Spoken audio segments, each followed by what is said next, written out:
Hi అండి, అందరికీ welcome back to Hasini Reddy kitchen. ఈరోజు మన కిచెన్లో మామిడికాయ అంటే అల్లం వెల్లుల్లితో చేసే మామిడికాయ నిల్వ పచ్చడి చేస్తున్నాను. అల్లం వెల్లుల్లితో మామిడికాయ నిల్వ పచ్చడి చేయాలంటే కొన్ని జాగ్రత్తలు అయితే తీసుకోవాలి. అదేవిధంగా దీనికి కావలసిన పదార్థాలను కూడా పక్క కొలతలతో తీసుకుంటేనే మామిడికాయ పచ్చడి నిల్వ ఉంటుంది, చాలా బాగుంటుంది.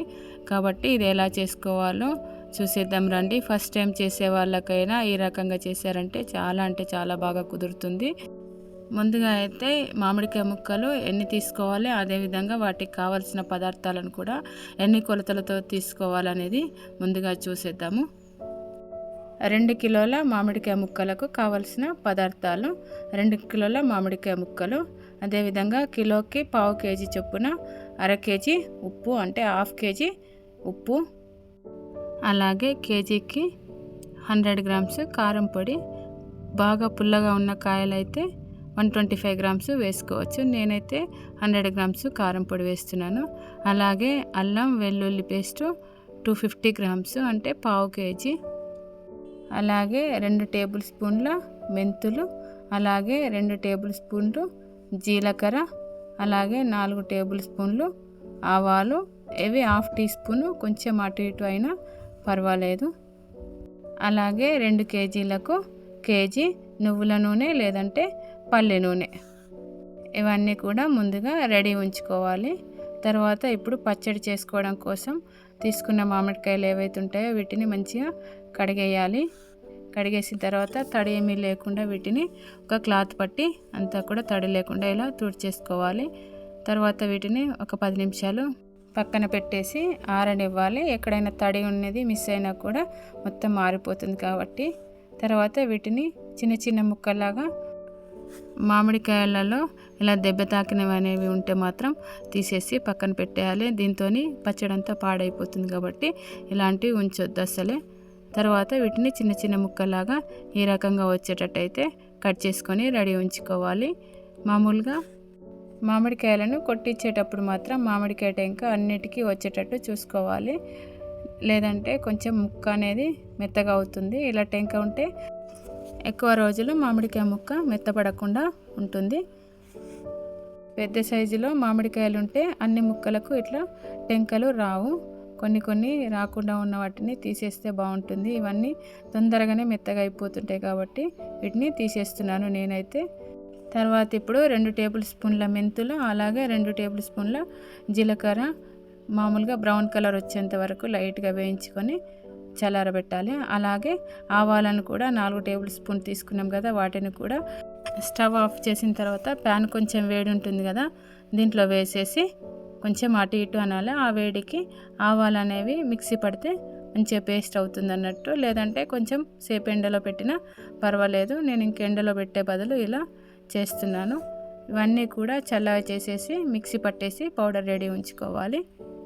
అలాగే తీసుకున్న అల్లం వెల్లుల్లిని కూడా పొట్టు తీసేసి పేస్ట్ లాగా రెడీ ఉంచుకోవాలి. అల్లం ఇలా రెడ్ కలర్ ఉన్న అల్లం అయితే బాగుంటుంది. దీన్ని చిన్న అల్లం అంటారు కదా, ఇవైతే పచ్చళ్ళకు బాగుంటాయి. కొంచెం నార తక్కువగా ఉంటుంది దీంట్లో. ఇవైతేనే పచ్చడికి బాగుంటాయి అనేసి నేనైతే ఇవి తీసుకున్నాను. ఇదంతా కూడా పొట్టు తీసేసి మంచిగా పేస్ట్ చేసేసి రెడీ ఉంచుకోవాలి.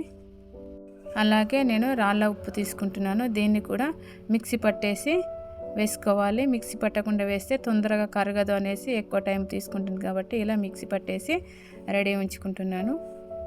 తర్వాత స్టవ్ పైన కొంచెం వెడల్పు ఎక్కువగా ఉన్న కడాయి తీసుకుంటున్నాను. ఎందుకంటే అల్లం వెల్లుల్లి పేస్ట్ మనం వేయించుకోవాలి కాబట్టి కొంచెం వెడల్పు ఎక్కువ ఉన్న కడాయి తీసుకుంటేనే బాగుంటుంది. తర్వాత దీంట్లో తీసుకున్న ఆయిల్ ఏదైతే ఉంటుందో కేజీ నూనె, దాన్ని కూడా వేసేస్తున్నాను. అలాగే నూనె వేడైన తర్వాత 1 టేబుల్ స్పూన్ ఆవాలు వేసుకోవాలి. తర్వాత 1 టేబుల్ స్పూన్ జీలకర్ర, అలాగే 1 టేబుల్ స్పూన్ మెంతులు కూడా వేస్తున్నాను. మెంతులు నచ్చకపోతే స్కిప్ చేయండి, మెంతులు వేసుకుంటే చాలా బాగుంటాయి. ఇవన్నీ కూడా కొంచెం వేగిన తర్వాత స్టవ్ను ఆఫ్ చేసేసేయాలి. నూనె ఎక్కువ ఉంటుంది కాబట్టి, ఇంగ్రీడియంట్స్ తక్కువ ఉంటాయి కాబట్టి తొందరగా మాడిపోతాయి. జనరల్గా అయితే స్టవ్ ఆఫ్ చేసిన తర్వాత వేసుకుంటేనే ఇవి కరెక్ట్గా వేగుతాయి. తర్వాత ఒక 60% వరకు నూనె చల్లగైన తర్వాత అప్పుడు మళ్ళీ అల్లం వెల్లుల్లి పేస్ట్ వేసుకోవాలి. లేదంటే ఫుల్ వేడి మీద అల్లం వెల్లుల్లి పేస్ట్ వేస్తే నువ్వుల నూనె అయినా సరే పల్లి నూనె అయినా సరే పొంగుతుంది, స్టవ్ చుట్టూ అవుతుంది. కాబట్టి కొంచెం చల్లారిన తర్వాతనే అల్లం వెల్లుల్లి పేస్ట్ ఇలా వేసుకొని మంచిగా అంతా బాగా కలపాలి. మామూలుగా అల్లం వెల్లుల్లి పేస్ట్ను కొంచెం ఎక్కువసేపే వేయించుకోవాలి, లేదంటే పచ్చడి అయితే బూజు వస్తుంది. ఇలా పూర్తిగా కలిపిన తర్వాత ఇప్పుడు మళ్ళీ స్టవ్ను ఆన్ చేసేసుకొని మీడియం మంట మీద లేదంటే లో మంట మీద మార్చేసుకుంటూ ఇలా అంతా కూడా వేయించుకోవాలి. అల్లం వెల్లుల్లి పేస్ట్ మొత్తం కూడా కొంచెం బ్రౌన్ కలర్గా వచ్చేటట్టు అయితే వేయించుకోవాలి. దాంట్లో లోపల పచ్చి వాసన అనేది పోయే వరకు వేయించుకోవాలి. అవసరాన్ని బట్టి స్టవ్ని అయితే సిమ్లోకి మీడియంలోకి మార్చుతూ ఉండాలి. తర్వాత ఇది పూర్తిగా వేగిన తర్వాత అంటే అల్లం వెల్లుల్లి పేస్ట్ బ్రౌన్ కలర్ వచ్చేంత వరకు వేయించుకున్న తర్వాత స్టవ్ని ఆఫ్ చేసేసి నూనె పూర్తిగా చల్లారేంత వరకు ఉండాలి. తర్వాత చల్లారిన తర్వాత 2 టేబుల్ స్పూన్ల పసుపు, అలాగే మిక్సీ పట్టి రెడీ ఉంచుకున్న ఆవాలు, జీలకర్ర, మెంతి పొడులు అవన్నీ ఉన్నాయి కదా, వాటిని కూడా వేసేసి తర్వాత ఇప్పుడు ఉప్పు కూడా వేస్తున్నాను. తర్వాత అలాగే కారం పొడి కూడా వేసేసి ఇవన్నింటిని కూడా బాగా కలపాలి. అన్నీ కూడా ఆయిల్లో కలిసేటట్టు మంచిగా కలిపేసిన తర్వాత నూనె మాత్రం ఎట్టి పరిస్థితిలో కూడా వేడి ఉంచొద్దు. నూనె వేడి ఉంటేనైతే ముక్కలన్నీ కూడా వేడికి ఉడికినట్టయి పచ్చడి ఖచ్చితంగా మెత్తగా అవుతుంది. కాబట్టి నూనెను చల్లగానే ఉంచాలి. ఇలా అంతా కలిపేసిన తర్వాత ఇప్పుడు దీనంతా కూడా ముక్కలలో వేస్తున్నాను, మామిడికాయ ముక్కలకు పట్టిస్తున్నాను. తర్వాత దీంట్లోకి కొన్ని వెల్లుల్లి కూడా వేస్తున్నాను. పొట్టు తీసి ఉంచిన వెల్లుల్లిని కూడా వేసుకుంటే బాగుంటుంది. చివరికి వీటిని కూడా వేసేసి మామిడికాయ ముక్కలకి అన్నింటిని కూడా కలిపేస్తే సరిపోతుంది.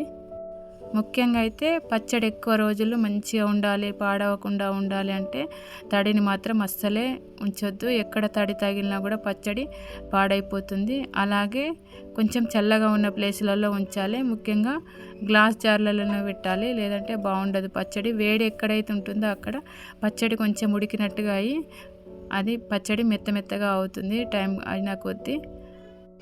ఇలా గ్లాస్ జార్లోకి మార్చిన తర్వాత మళ్ళీ తెల్లవారి మళ్ళీ ఒకసారి బౌల్లోకి తీసుకొని మళ్ళీ ఒకసారి మంచిగా కలిపేసి మళ్ళీ గ్లాస్ జార్లోకి మార్చుకోవాలి. ఈ పచ్చడిని ఒక 2 రోజుల తర్వాత తింటే బాగుంటుంది. చేసుకున్న రోజు కంటే 2 రోజుల తర్వాత వేడివేడి అన్నంలో తింటే బాగుంటుంది. ఇంతేనండి. అలాగే కరెక్ట్గా ఉప్పు కూడా తీసుకోవాలి. కేజీకి పావు కేజీ చొప్పున ఉప్పు తీసుకుంటేనే పచ్చళ్ళు అనేవి కరెక్ట్గా ఉంటాయి. ఎందుకంటే మామిడికాయ పచ్చడి కొంచెం పుల్లగా ఉన్న కాయలు తీసుకుంటాం కాబట్టి పుల్లగా ఉంటుంది. కాబట్టి ఖచ్చితంగా పావు కేజీ ఉప్పు అయితే తీసుకోవాలి. మరీ తీయగా ఉన్న కాయలు అయితే బాగుంటాయి పచ్చడికి. ఇవన్నీ కూడా కొంచెం చూసుకొని పచ్చడి చేసుకుంటే ఎక్కువ రోజులు ఉంటుంది. ఇంకా దాంట్లో ఏది కొంచెం మనం అటు ఇటు చేసినా కూడా పచ్చడి ఎక్కువ రోజులైతే నిల్వ ఉండదు. అలా కాకుండా కేవలం ఒక ముక్కలకు కేజీకి పావు కేజీ చొప్పున ఉప్పు వేసి అలాగే 1 టేబుల్ స్పూను పసుపు వేసేసి ఒక గ్లాస్ జార్లో ఉంచి దాన్ని వీలైనప్పుడు వాడుకున్నా కూడా అంటే వీలైనప్పుడు కూడా పోపు చేసుకోవచ్చు. అలా కూడా ఎప్పటికప్పుడు ఫ్రెష్గా ఉంటుంది మామిడికాయ పచ్చడి. ఇంతేనండి. మామిడికాయ పచ్చడి చేసుకోవడం చాలా ఈజీగానే ఉంటుంది. అలాగే కొత్తగా చేసుకునే వాళ్ళకైతే కరెక్ట్గా అర్థమవుతుందని అనుకుంటున్నాను. ఈ మామిడికాయ పచ్చడి మీరు చేసుకోండి. అలాగే మీరు చేసుకున్న తర్వాత మీకు ఎలా వచ్చిందో నాకైతే కామెంట్ బాక్స్లో కామెంట్ చేయండి. అలాగే ఈ వీడియోని చూసిన తర్వాత వీడియోని లైక్ చేయడం మర్చిపోకండి. అలాగే మీకు నచ్చిన వాళ్ళకి ఈ వీడియోని షేర్ చేయండి.